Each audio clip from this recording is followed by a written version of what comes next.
natutunan ko na kahit mahirap ang buhay, dapat laging masaya. Natutunan For ko the na win. mahirap pagtrabaho kaya mag-aral ng mabuti. Me too. Natutunan ko rin mahirap pagtrabaho, lalo na doon sa mga katulong ganyan, na half day, ganyan. Mahirap talaga. Me 3. Mahirap talaga magtrabaho, sobra. Me 4. Mahirap talaga. Hirap-hirap. Alam ko pag nagluto ka, masarap kainin yung luto mo. Me 30, kailangan talagang maging maganda pag nagtatrabaho ka. Pwede ba lagyan ng pabayang adobo? Nakalimutan ko yung chwete kaya maging responsible next time. Ang masarap pala. Masarap kumain, lalo na pag marami na. Ano? Tabol. Ang dami ko na-cheat ng usok kanina habang nagluluto. Natalsikan ako.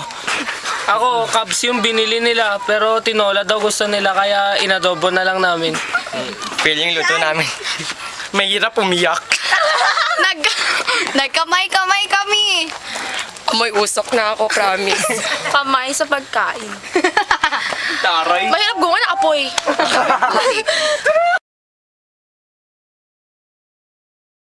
Ano? 40